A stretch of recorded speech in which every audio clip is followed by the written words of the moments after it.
Hello दोस्तों, नमस्कार। Start करते हैं यार अपनी कहानी। ठीक है, तो देखो हम लोग क्या करते हैं। हम लोग बच्चों जो हमारी ये कला और संस्कृति के अंदर लोक देवता लेके चल रहे थे। हम लोग 3 लोक देवता पढ़ा चुका हूं मैं।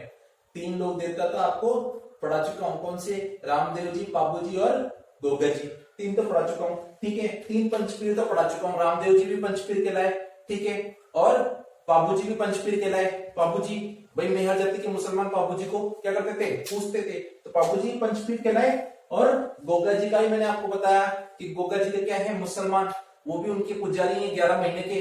ठीक है ना, तो वो भी उनको मानते हैं। तो अब हम बात करें नेक्स्ट हड़बुजी साकला। ये पंचपीर के अंदर आते हैं हड़बुजी साकला। तो कैसे आएंगे पंचपीर के अंदर वो भी बता दूंगा आपको। तो हड़बुजी साकला की बात कर लेते हैं अपन। तो हड़बुजी साकला जो है ये साकला जाति के राजपूत है। किसके राजपूत है? साकला जाति के राजपूत। ठीक है, अब ये साकला जाति क्या होती है? साकला राजपूत क्या होते हैं? साकला जाति क्या, सॉरी गलती कर बोल दिया मैंने। साकला राजपूत क्या होते हैं? देखो ये पामार राजपूत की ब्रांच होती है। क्या होते हैं? साकला। साकला जो है ना वो पामार राजपूत है। पामार राजपूतों में से साकला निकले। पामार राजपूत में एक आदमी था। उस आदमी का नाम था बच्चों, उस आदमी का नाम था बाघ सिंह। क्या नाम था? बाघ सिंह नाम था। और बाघ सिंह के पिताजी भी थे। बाघ सिंह के पिताजी तो थे, वो पिताजी की क्या है, एक राजा ने हत्या कर दी थी। वो सिंध प्रांत का राजा था, सिंध प्रांत का शासक था। ठीक है, अब ये सिंध प्रांत का शासक था। बाघ सिंह को उस सिंध प्रांत के शासक पे गुस्सा तो आ रहा था, ठीक है, पर बाघ सिंह की के पिताजी की हत्या किसने कर दी? सिंध प्रांत के शासक ने। ठीक है, तो बाघ सिंह के पिताजी की हत्या कर दी, तो बाघ सिंह के पिताजी को तो अपन टाटा बाय बाय कर देंगे। अब ये सिंध प्रांत का जो शासक है ये तो अपने सिंध प्रांत में चले गया। तो जो बाघ सिंह है, बाघ सिंह को बहुत गुस्सा आ रहा था। ये कहां से था? पवार जाति का था। इसको बहुत गुस्सा आ रहा था। ये इससे युद्ध तो करना चाहता था, पर युद्ध करे कैसे? अपने दोस्तों को बुलाए कैसे? ठीक है, क्योंकि दोस्त इसके दूर दूर थे सारे के सारे। तो दोस्त को ये कॉल तो कर नहीं सकता था उस जमाने में, क्योंकि उस जमाने में मोबाइल तो था नहीं, ना टेलीफोन थे, ना ईमेल था। तो इस तरह की कोई सुविधा थी नहीं। तो बाघ सिंह ने बोला यार ये तो चक्कर है गुरु, अपन क्या करें? ठीक है, तो यहाँ पे ये बाघ सिंह जो था ये तो क्या है, आया फंस गया बुरी तरह से। तो ये एक रास्ते में जाते जाते एक इसको मंदिर मिला, ऐसे करके मंदिर मिला। ठीक है, और ये मंदिर था भटियाणी माता, भटियाणी माता। ठीक है, इसने भटियाणी माता से बोला कि हे माता जी, आप मेरे पिता की हत्या जिसने करी है, मेरे को उस आदमी को उड़ाना है, तो आप मेरी मदद करो। तो भटियाणी माता ने बोला एक काम कर, तू मेरे से ये शंख ले ले। ठीक है, ये क्या कर? शंख ले ले, शंख, ये शंख ले जा मेरे से। ठीक है, तो बाघ सिंह ने ये शंख भटियाणी माता से ले लिया। पर अब ये भटियाणी माता से बाघ सिंह ने शंख तो ले लिया, पर अब ये बाघ सिंह सोच रहा है यार कि इस शंख का मैं करूं तो करूं क्या? इस शंख का मैं क्या करूं?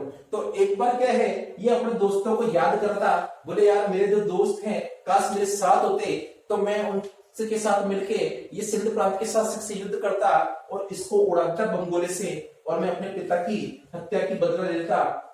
तो ऐसे ही सोच रहा था। तो सोचते सोचते इसने देखा यार क्या करें, परेशान हो गए। ठीक है, तो बाघ सिंह ने अपने पास रखा हुआ शंख जो था वो शंख उठाया और शंख बजाने लग गया। तो उसने शंख बजाया, तो शंख बजाते क्या हुआ कि कुछ दिनों बाद इसके बाघ सिंह के जो दोस्त हैं बच्चों, बाघ सिंह के सारे दोस्त जो हैं, वो सारे के सारे दोस्त इसके बच्चों वो हाजिर हो गए शंख बजाने के कुछ दिनों बाद। ठीक है, तो बाघ सिंह ने बोला कि यार तुम लोग कैसे आ गए भाई? तुम्हारे तो मेरे पास तो तुम्हारा कोई फोन नंबर नहीं था, तुम्हारी ईमेल आईडी भी नहीं थी मेरे पास, ना तुम्हारा कोई मेरे पास लेटर चिट्ठी डालने का कोई पता था, तो तुम लोग आ कैसे गए? तो इसने बोला इन सब ने कि यार तूने शंख बजाया, वो शंख की आवाज हमारे कान तक आई और हमको समझ में आ गया कि हमारे दोस्त बाघ सिंह को हमारी जरूरत है। तो बाघ सिंह ने बोला यार बात तुम्हारी बिल्कुल सही है और ये बात डन है कि मुझे तुम्हारी जरूरत है। तो इन्होंने पूछा दोस्तों ने कि क्या जरूरत है बाघ सिंह, बता दे जरा। तो इससे बाघ सिंह ने बोला कि सिंध प्रांत का शासक है मेरे भाई, सिंध प्रांत का जो शासक है वो बहुत खतरनाक है और उससे क्या है, मुझे उसको मारना है। तो क्योंकि उसने मेरे पिताजी की हत्या कर दी। तो बाघ सिंह के जो दोस्त हैं उन्होंने क्या करा, बाघ सिंह को बोला ठीक है हम तेरे सहायता करेंगे, चल उड़ा देते हैं। तो ये सब मिलके आपका जाएंगे, ये इसको मारने जाएंगे तो मारेंगे तो ये मर जाएगा क्या? हाँ ये मर जाएगा। तो इस तरह से बाघ सिंह ने क्या करा, अपने पिता की हत्या की बदला ले लिया और सिंध शासक को मार दिया। ठीक है बच्चों, तो सिंध का शासक मर गया। अब ये लोग वापस आए, तो इन्होंने क्या करा, देखा कि यार अपना जो मिलन हुआ है मेरे भाई, अपना जो मिलन हुआ है वो मिलन किसके कारण हुआ है? संघ के कारण हुआ है। ठीक है, तो इस संघ की करने लगे, पूजा करने लगे। ठीक है, और ये पूजा करने लगे किस लिए? किसकी? संघ की। तो संघ से बना सांकला। ठीक है, संघ से बना सांकला और फिर बाद में बन गया ऐसे करके सांकला। ठीक है, तो इस तरह से ये सांकला राजपूत जो है वो सांकला राजपूत मार्केट के अंदर आ गए। ये कुल मिला के पंवारों से ही आए, ऐसा हम लोगों को कहीं ना कहीं किसी न किसी स्रोत से मालूम पड़ता है। तो जिस तरह से सांकला राजपूत निकले ये मैंने आपको कहानी बता दी। अब इसी सांकला राजपूत के अंदर कौन है? हड़बुजी सांकला। ठीक है, तो सांकला राजपूत इस तरह से आगे मार्केट के अंदर। तो अब बात आई हमारे हड़बुजी सांकला की। तो देखो हड़बुजी जो सांकला थे, ठीक है, तो हड़बुजी सांकला के मतलब क्या कहानी थी ये मैं आपको बताता हूं। देखो एक आदमी था बच्चों, एक जो आदमी था,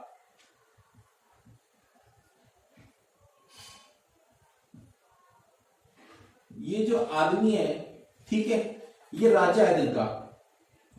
ठीक है, और लोगों के दिल पे राज करता है। ये क्या दिल का राजा आदमी है और लोगों के दिल पे क्या करता है?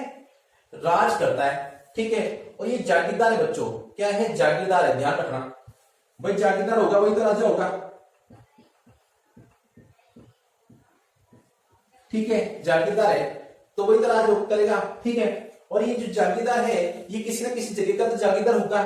ठीक है, अब कौन सी जगह? तो इसके यहाँ पे जहाँ पे जागीरदार है, जहां पे रहता है वहां पे क्या भुट्टे खूब उगते हैं। क्या होते हैं बच्चों? ऐसे ऐसे करके खूब सारे जो होते हैं भुट्टे होते हैं बच्चों। ठीक है, तो ये होते हैं भुट्टे। ठीक है, तो आप लोग एक तो ये याद रखना कि भुट्टे से बना बुंडेल। क्या बना? बुंडेल। ठीक है, तो ये है नागौर के अंदर, नागौर में। ठीक है, तो ये बुंडेल जो गांव था, बुंडेल गांव के ये क्या थे? जागीरदार थे। ठीक है, और क्योंकि खूब राजा दिल के आदमी थे, ये क्या करते थे? भुट्टे सबको दान करते थे। मस्ती से खूब भुट्टे खाओ, हमारे खेत में खूब उग रहे हैं, कोई टेंशन वाली बात नहीं है, आप तो खाओ पियो। तो इनका नाम था मेहराज जी, मेहराज जी। और ये क्या थे? सांकला।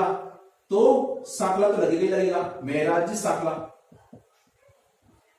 ठीक है, तो ये एक आदमी थे मेहराज जी सांकला, जो बुंडेल नागौर मतलब यहाँ के रहने वाले थे और ये यहाँ के जागीरदार थे। अब ये जागीरदार हैं, यहाँ के रहने वाले हैं, दिल के राजा आदमी हैं, तो क्या इनकी बीवी नहीं होगी? क्या इनकी बीवी तो होगी। ठीक है, तो इनकी एक क्या थी? बीवी थी मेरे बच्चों। ठीक है, ये देखो इनकी बीवी, इनकी ये बीवी है मेरे बच्चों। ठीक है, ये जो बीवी है ये बहुत खुश रहती है, क्योंकि ये बोलती है अपने रिश्तेदारों में कि भाई मेरा तो बहुत सौभाग्य है कि मेरे को इतना अच्छा पति मिला। तो ये क्या बोलती है? मेरा तो सौभाग्य है। ठीक है, मतलब इतना अच्छा मेरा पति है जो दिल का राजा है, जागीरदार है, तो सौभाग्य है इसका, इस औरत का। ठीक है, तो इसलिए इसका नाम क्या है? इसका नाम है सौभाग्य। ठीक है, तो जो राजा है, जो दिल का राजा है, मेहराज जी सांकला, ठीक है, वो जागीरदार है बुंडेल गांव का, और उनकी पत्नी का नाम है सौभाग्य। जब ये दोनों पति पत्नी है, ये है पति, ये है पत्नी, तो क्या संतान उत्पन्न होगी? क्या होगी संतान उत्पन्न? तो ये संतान उत्पन्न हुई है बच्चों। तो संतान जो उत्पन्न हुई है, ये देखो एक प्यारा सा लड़का पैदा हो गया बच्चों। ठीक है, ये जो बच्चा है ये थोड़ा मोटा नहीं, पतला कर दूं थोड़ा सा, है ना। तो ये जो बच्चा है बच्चों, इस बच्चे का नाम क्या होगा? है इस बच्चे का नाम क्या होगा?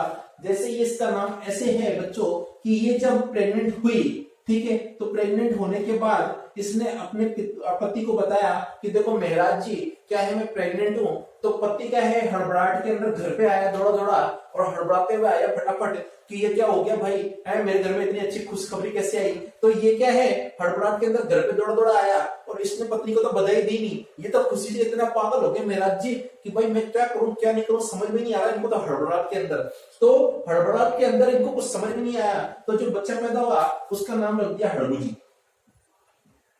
हड़बू जी, ठीक है। तो इस तरह से धरती पे कौन आ गए, अपने हड़बू जी। और हड़बू जी कहां पे आए हैं, कहां पैदा हुए हैं, ये भाई पैदा हुए हैं कहां पे, आपके बुंडेल गांव के अंदर, ठीक है। ये हड़बू जी, अब क्या हुआ, हड़बू जी पैदा हो गए, तो पैदा हो गए बच्चों, तो अब ये थोड़े बड़े होंगे, ठीक है, बड़े होंगे, तो अब क्या चक्कर है कि ये मेहराज जी जो है ये एक आदमी के मौसा जी हैं, मौसा जी हैं, मौसा जी, ठीक है। और ये है मौसी उस आदमी की, मौसी जी, ठीक है। ये है मौसा जी और ये मौसी जी। ये किसके मौसा जी और मौसी जी हैं, ये आपको मैं बता चुका हूं पहले।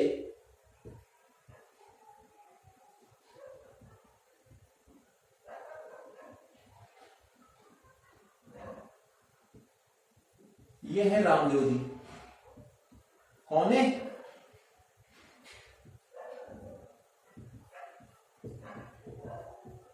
रामदेव जी, बाबा रामदेव जानते हो ना भाई, बाबा रामदेव, ठीक है। तो बाबा रामदेव जी के क्या है, मेहराज जी क्या है, मौसा जी हैं, और ये हैं जो सौभाग्य देवी, ये क्या है, मौसी है। तो एक बार क्या है, ये बच्चे थे और इधर ये भी बच्चे ही है, ये तो मैंने फोटो में बड़ी बना दिया, बाकी है तो बच्चे अभी, क्योंकि दोनों मतलब लगभग लगभग बच्चे ही हैं। तो मेहराज जी ने, सांकला ने क्या करा, रामदेव जी को लगाया फोन, और रामदेव जी को फोन लगा के बोला कि देख मेरा बच्चा बड़ा हो गया और तू भी तो बड़ा है, तो तुम बताओ कि तुम कौन से गुरुजी के पास पढ़ते हो, ठीक है, तो गुरुजी का नाम बताओ अपने। तो रामदेव जी ने कहा कि क्यों, क्या काम है, तो इन्होंने बोला यार मैं हड़बू जी को भी स्कूल में एडमिशन करवा दूं, ठीक है, अपने गुरुजी का नाम बता दो, तो मैं वहीं पे अपने हड़बू जी को भी, दोनों भाई भाई मौसेरे भाई मिलके दोनों आराम से मस्ती से रहना, खूब आराम से, यारी दोस्ती भी हो जाएगी तुम्हारी और पढ़ाई की पढ़ाई साथ में पढ़ती रहेगी। तो जो रामदेव जी ने बोला ठीक है लिखो उनका नंबर, तो बोले नंबर तो बाद में देना, पहले नाम तो बता, ठीक है। तो रामदेव जी ने बोला ठीक है, बोले कि मेरे जो गुरुजी हैं उनके खूब सारे बाल हैं, खूब सारे क्या हैं, बाल हैं, मेरे गुरुजी के खूब सारे बाल हैं, और मेरे गुरुजी का जो नाम है वो है बालीनाथ, बालीनाथ। वो एक पहाड़ी पे बैठते हैं, ठीक है, और वहां पे पहाड़ी के ऊपर उनके मसूर की दाल रहती खूब सारी, क्योंकि मेरे गुरुजी को मसूर की दाल खूब पसंद है, तो उस पहाड़ी का नाम मसूरिया पहाड़ी। मसूरिया पहाड़ी कहां पे बच्चों, जोधपुर के अंदर, बता चुका हूं रामदेव जी वाले टाइम पे। ऐसे मत क्या करो यार दोस्तों, ठीक है, हाँ में हाथ तो भरा करो कम से कम, ठीक है ना। तो मसूरिया पहाड़ी, अब ये जो मसूरिया पहाड़ी पे गुरुजी रहते हैं, तो फोन नंबर तो मेरे गुरुजी का है नहीं, आप वहीं पे चले जाओ और वहां पे बात कर लो एडमिशन की, हड़बू जी का एडमिशन हो जाएगा, सीटें खाली है। तो ये क्या है, मेहराज जी सांकला जो है ये बालीनाथ के पास जाएंगे या जाएंगे, हाँ सर जाएंगे। तो यहाँ पे गए, इन्होंने क्या करा, हड़बू जी का एडमिशन यहाँ पे करवा दिया। हड़बू जी अब किसके पास पढ़ेंगे, हड़बू जी पढ़ेंगे यहाँ पे बालीनाथ के पास, ठीक है। तो हड़बू जी को भी थोड़ा बड़ा कर दो, और इन दोनों माता पिता का तो अब कोई काम नहीं है, क्योंकि अब तो गुरुजी मार्केट के अंदर आ गए, तो गुरुजी आ गए, तो अब रामदेव जी और गुरुजी और हड़बू जी, ठीक है। तो अब थोड़ा सा हड़बू जी बना दो, हड़बू जी बना दो मैं,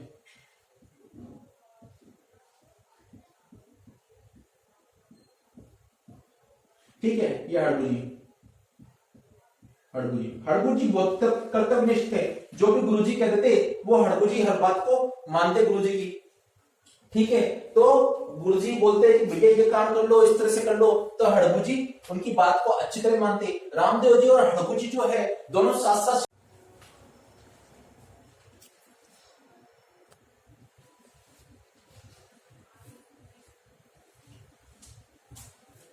हाँ तो बच्चों थोड़ा सा रिकॉर्डिंग थोड़ी गड़बड़ हो रही थी, तो इसलिए है ना अपन बात करते हैं। हाँ तो क्या है, हड़बू जी क्या है, बालीनाथ की हर एक बात मानते थे, ठीक है।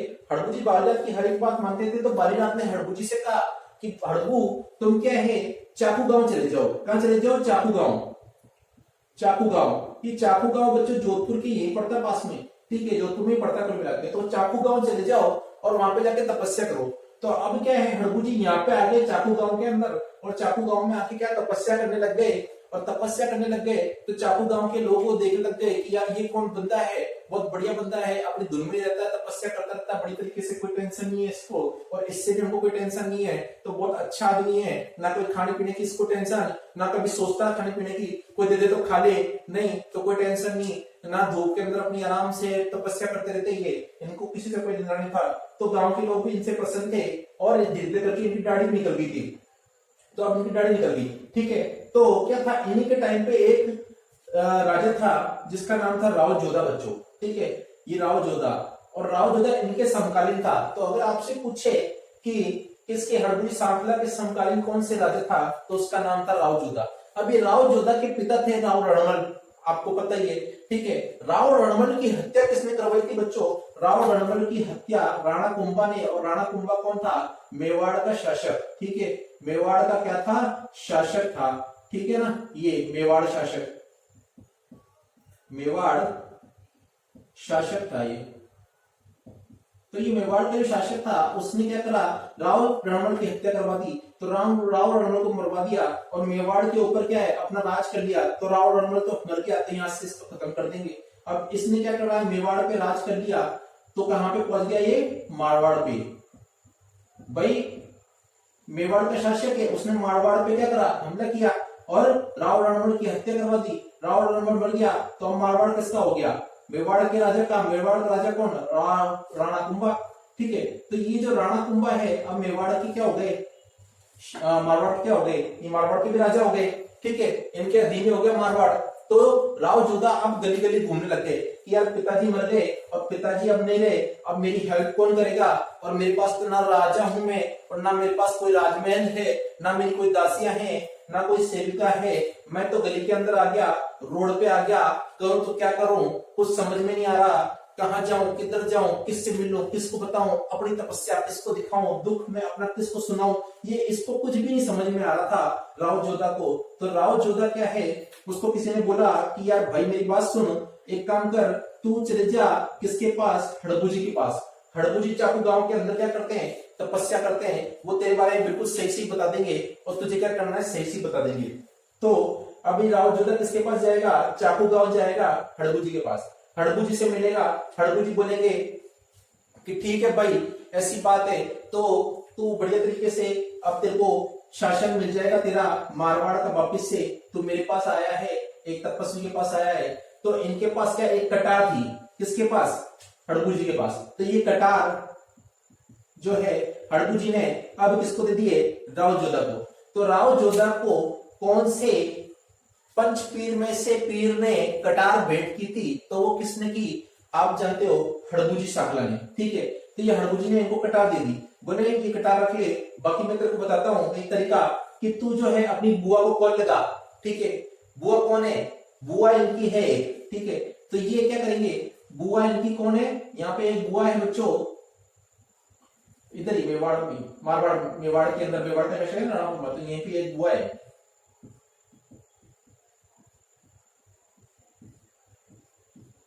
ये बुआ है, और ये जो बुआ है ना, ये हंसों के साथ खेलती है, किसके साथ, हंस के साथ। बुआ को क्या है, हंस बहुत पसंद है बच्चों, तो हंस पसंद है। तो अब ये जो बुआ है, ये बुआ को इन्होंने कॉल लगाया, और बुआ को कॉल लगा के बोला, हेलो बुआ जी, बुआ जी बोल रहे हो क्या। तो बुआ जी ने बोला, हाँ मैं हंसाबाई बोल रही हूँ। कौन बोल रही हूँ, हंसाबाई।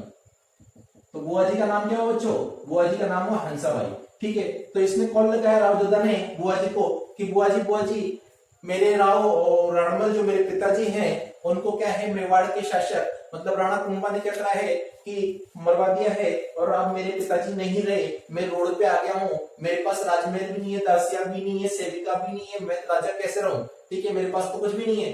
तो बुआ जी ने बोला टेंशन मत ले, मैं राणा कुंभा को फोन लगाती हूँ। इन्होंने राणा कुंभा को कॉल लगाया, ठीक है, और राणा कुंभा से बोला, राणा कुंभा मेरी बात सुन, दे दे तू अपना महल राव जोधा को। राणा कुंभा ने बोला, कौन बोल रहे हो। तो इन्होंने बोला, हंसा भाई। राणा कुंभा ने बोला, बात डन है, मैं आज से दे रहा हूँ राव जोधा को उसका राजमहल, ठीक है। तो उसका क्या है, सारा के सारा जो शासन है वो किसको दिया, राव जोधा को। तो राणा कुंभा जो है इनका भी खेल खत्म हो गया यहाँ से। तो अब ये है, और ये हंसा भाई का भी खेल खत्म हो गया यहाँ से। तो अब क्या है, राव जोधा को मारवाड़ का शासन मिल गया, और राव जोधा ने देखा कि यार मुझे हड़बुजी साकला ने बोला कि तुम्हें तुम्हारा शासन वापस मिल जाएगा, तो उनके कहे अनुसार मुझे वापस से मेरा शासन मिल गया। तो अब राव जोधा खुश होगा कि नहीं होगा? होगा। और राव जोधा जब खुश होगा तो क्या करेगा, वो हड़बुजी साकला को कुछ दान करेगा। ठीक है, तो हड़बुजी साकला को क्या दान करेगा? हड़बुजी साकला ने तो खुद ने इसको कटार दान करी, तो इसने बोला कि मैं आपको 52 जागीर दान करता हूं, 52 जागीर। अब आप सब बोलोगे कि सर ये 52 जागीर क्या होता है? तो मेरे बच्चों 52,000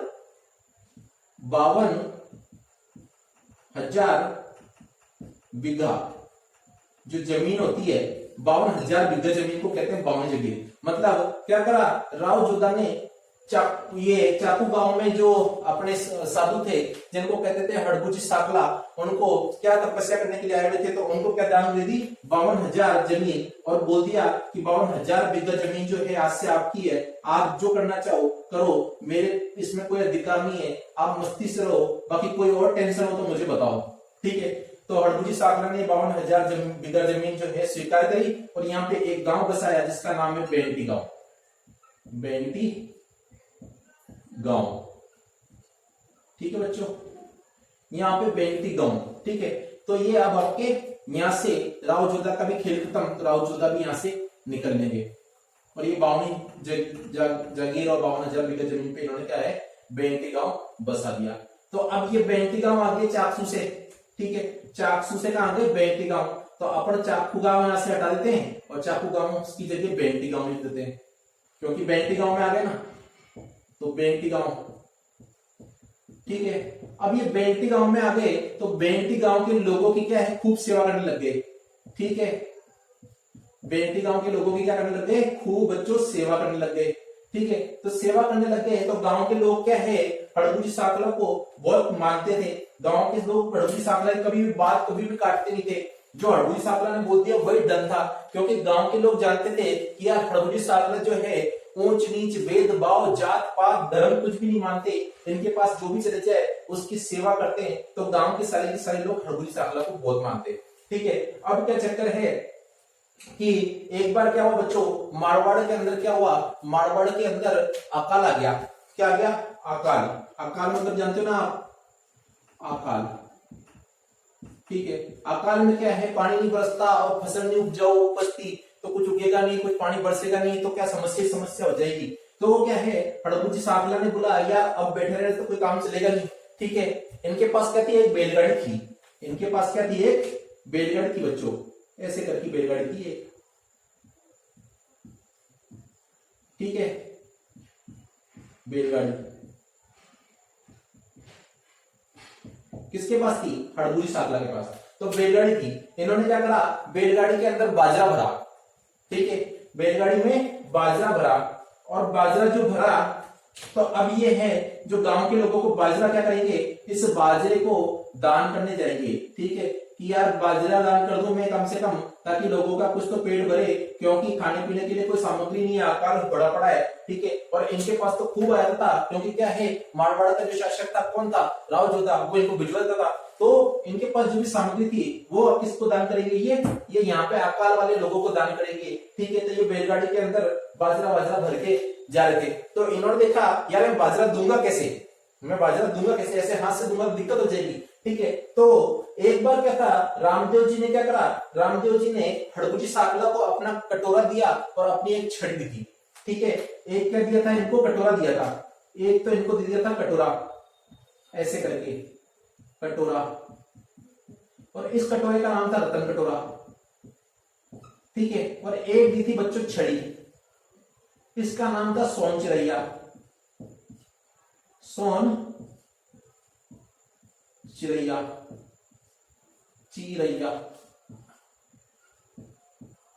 सोन चिरैया। ठीक है, तो ये एक कटोरा दिया था, और ये क्या दी थी, छड़ी दी थी। तो हड़बुजी साकला को याद आया कि यार बाबा रामदेव ने मेरे को कटोरा दिया था, और ये कटोरा कौन सा बच्चों, ये कटोरा वही वाला है जो बाबा रामदेव ने अपने हाथों के अंदर लिया थे किसका, जो पंचपीर आए थे मदीना से, मक्का मदीना से, उनका कटोरा है। तो मक्का मदीना वाले पंचपीरों ने किनको दान कर दिया था, बाबा रामदेव को, कि कटोरा आप ही रख लो बाबा जी, आपने हमको इसमें खाना खिलाया है, ठीक है। तो बाबा रामदेव ने बोला कि हड़बू जी देख यार, मेरे तो कोई काम आ गया तो तू रख ले। तो हड़बू जी ने इस कटोरे का उपयोग अब बाजरा बांटने में करेंगे। तो हड़बू जी साहब क्या कर रहे हैं, इस कटोरे को इसमें रख लिया और हर किसी घर में जा रहे हैं और उनको बाजरा बांट रहे हैं। तो जैसे ही वो कटोरा भर के जैसे ही वो डाल रहे हैं बाजरा, तो वो चमत्कार देख रहे हैं कि बाबा रामदेव का जो कटोरा है, रतन कटोरा, इस एक कटोरे से ही उनको बाजरा डाल रहे हैं। तो कटोरे से बाजरा खत्म ही नहीं हो रहा, खत्म ही नहीं हो रहा, खत्म ही नहीं हो रहा, और उसके पूरे घर के खाने के लिए बाजरा हो जाता है एक घर लोगों के, ठीक है। तो इन्होंने बोला यार बाबा रामदेव ने तो बहुत चमत्कारी कटोरा दिया आपने को। तो इस तरह से इन्होंने क्या करा, अकाल वाले सभी लोगों को क्या बांटा, तो इस कटोरे से, रतन कटोरे से बाजरा बांट दिया। अब बाजरा बांट दिया बच्चों बैलगाड़ी के अंदर। तो हड़बू जी साकला जो है वो क्या है, वापिस से जा रहे थे अपने वहां पे कुटिया में। तो हड़बू जी साकला ने देखा कि यार कुछ गाय जो है, ठीक है, वो क्या है, गाय आपकी चल नहीं पा रही है, ठीक है ना, ऐसे करके बेचारी मरी गिली सी बैठी हुई है, ठीक है, बैठी हुई है, तो ऐसे, ठीक है ना, ऐसे करके और चल नहीं पा रही है। तो इन्होंने देखा कि ये गाय जो थी वो पंगु गाय थी, पंगु गाय, ठीक है। तो इन्होंने देखा ये तो अकाल है, भूख प्यास से मर जाएगी, इसको तो चारा भी नहीं है। तो ये गए और बैलगाड़ी में क्या है, चारा भर के लाए और चारा इनके सामने पंगु गायों के सामने चारा डाल दिया। तो पंगु गायों ने क्या करा, चारा खाया और इनका पेट भर गया, ठीक है। अब ये फिर वापस से चारा डाल के जब जा रहे थे तो इन्होंने देखा कि एक ऐसे करके जानवर होता बच्चों, ऐसे करके एक जानवर होता है, इसका नाम होता है सियार। इसका नाम क्या है, सियार। तो बाबा ने देखा यार ये सियार जो है तड़प रहा है, इसको ना तो पीने के लिए पानी है, ना खाने के लिए इसके पास रोटी वोटी कुछ भी नहीं है, तो अब इसको भी कुछ भला करना पड़ेगा। तो बाबा जी क्या है, वापस से इस बैलगाड़ी के अंदर पानी लेके आए और रोटी इसको डाली। तो सियार ने ये रोटी और पानी खाई और फिर क्या करा, ये बाबा जी की जुबान लगाने लग गया, बाबा जी को प्यार करने लग गया, ठीक है। तो हड़बू जी को प्यार करने लग गया, हड़बू जी की मतलब जुबान चाट चाट के प्यार करने लग गया। तो हड़बू जी ने कहा कि मेरे भाई तू मेरे को इतना प्यार कर रहा है तो आज से तू मेरा दोस्त है। क्या है, आज तू मेरा दोस्त है। दोस्त का मतलब क्या होता है, यार। तो हड़बू जी का क्या है, वाहन सियार, ठीक है। तो ये इनका वाहन है, इसका हड़बू जी का। इसने यार ने बोला आज से तू मेरे मतलब हड़बू जी तो मेरे पीठ पे सवारी करो। तो हड़बू जी का वाहन क्या हो गया, सियार, ठीक है। तो इस तरह से हड़बू जी ने क्या करा, यहाँ पे खूब सेवा करी काल टाइम पे लोगों की, ठीक है। तो रामदेव जी ने देखा कि यार हड़बू जी तो बहुत जोरदार काम कर रहा है, तो बहुत बढ़िया भाई है मेरा। तो हड़बू जी के लिए रामदेव जी ने कहा, हड़बू जी साकला हरदम हाजिर, गांव बेनती माही, दूजी देह मारी ही जानो, हाँ मोसीरा भाई, ठीक है, मोसी जाया भाई। ये बाबा रामदेव ने कहा। बाबा रामदेव ने क्या कहा, कुल मिला के हिंदी में बताऊं तो बाबा रामदेव ने कहा कि हाँ भाई ये जो भड़ोई साकला है जो बेंती गांव के अंदर हरदम हाजिर रहता है, ठीक है, और मेरे दूसरा शरीर है ये, और ये क्या है, मेरे मौसी का भाई है कुल मिला के, ये इन्होंने कहा। तो इस तरह से क्या है, हड़बू साकला जो है फेमस हो गए, ठीक है। अब ये यहाँ से ये चित्र मिटा देते बच्चों, इनका भी कोई काम नहीं, ठीक है। तो अब चक्कर क्या है कि हड़बू साकला ने क्या करा, यहाँ पे ही बेंती के अंदर ही क्या कर दिया बच्चों, समाधि ले ली। कहाँ पे, बेंती में। बेंती कहाँ पे आपकी, जोधपुर में, ठीक है। तो यहाँ पे क्या करा इन्होंने, समाधि ले ली। और यहाँ पे इनका बेंती के अंदर क्या है, एक मंदिर है बच्चों, ठीक है। ये क्या है, इनका मंदिर है, ठीक है, बेंती में। और इस बेंती में जो मंदिर है उसमें हड़बू साकला की पूजा नहीं होती है, बल्कि हड़बू साकला की बैलगाड़ी की पूजा होती है। ये वही बैलगाड़ी है, ये जो कौन सी बैलगाड़ी है, ये वही बैलगाड़ी जिसमें हड़बू जी क्या है, चारा और बाजरा डालते थे, ठीक है। तो इसी की पूजा होती है, हड़बू जी की बैलगाड़ी की। हड़बू जी के मंदिर में किसकी पूजा होती है, हड़बू जी की बैलगाड़ी की पूजा होती है। और यहाँ पे जो पुजारी होंगे बच्चों, वो पुजारी कौन से होंगे, तो पुजारी आप जानते हो कि ये कौन से राजपूत है, तो ये साकला राजपूत है। तो साकला राजपूत पुजारी होंगे, साकला राजपूत। तो इनका जो पुजारी होगा वो भी साकला राजपूत होगा, ठीक है।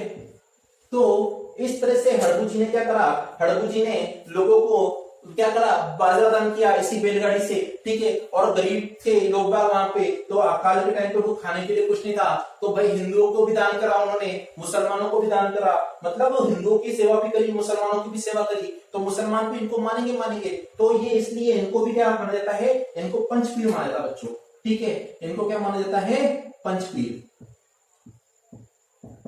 भाई जब आदमी अकाल के टाइम पे सेवा करता है तो वो जात पात तो देखता नहीं है, ठीक है। तो ये तो वैसे भी जात पात मानते नहीं थे, क्यों? क्योंकि बाबा रामदेव के छोटे मौसेरे भाई थे, तो मौसेरे भाइयों के बाबा रामदेव तो जात पात भेदभाव ऊंच नीच सब खत्म कर रहे थे। तो इन्होंने भी वही शिक्षा दी, भाई संगत का फर्क पड़ता ना, अच्छे लोगों की संगत में रहोगे तो अच्छा सीखोगे। तो ये किसके संगत में थे? ये बाबा रामदेव की संगत में थे। बाबा रामदेव से इन्होंने सब कुछ अच्छा सीखा था। तो इन्होंने वहां पे जात पात धर्म भेदभाव सब खत्म करने की सीखी थी उनसे सीख। तो यहाँ पे भी क्या करेंगे, सब उन्होंने गरीबों को, जितने भी गरीब हो, ठीक है, जिसको भी आवश्यकता हो, सबको बाजरा बांटा, चाहे वो हिंदू हो, मुसलमान हो, सिख हो, ईसाई हो, कोई भी हो, जो धर्म था उस समय ये मानते हैं। तो इन्होंने क्या है, मुसलमानों की भी सेवा करी, इसलिए मुसलमान लोग इनको पंचपीर के अंदर पीर बाबा कहते हैं। तो पीर की श्रेणी पंचपीर के अंदर है, ये भी आप जाने जाते हैं। तो ये जितनी भी मैंने आपको स्टोरी बताई है मेरे बच्चों, ये स्टोरी सब मैंने बना बना के बताई है। ये स्टोरी क्या की है, मैंने सब आपको बना बना के बताई है। बना बना के मैंने क्यों बताई है? क्योंकि आपको याद हो जाए, ठीक है।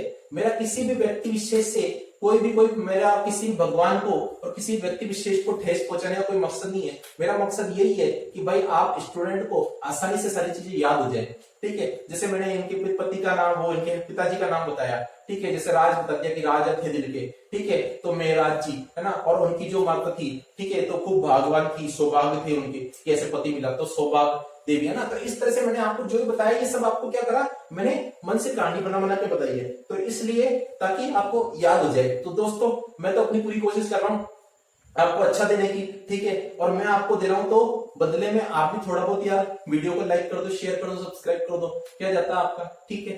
तो यार इतने बड़े बड़े चैनलों को तो आप सब कुछ सब्सक्राइब और लाइक कर देते हो, शेयर भी कर देते हो, है तो हमारा भी कर दो कुछ, है ना। तो बस इतना ही कहना चाहूंगा कि मतलब ध्यान रखो सर का भी, है ना। बहुत बहुत धन्यवाद आपका, नमस्ते।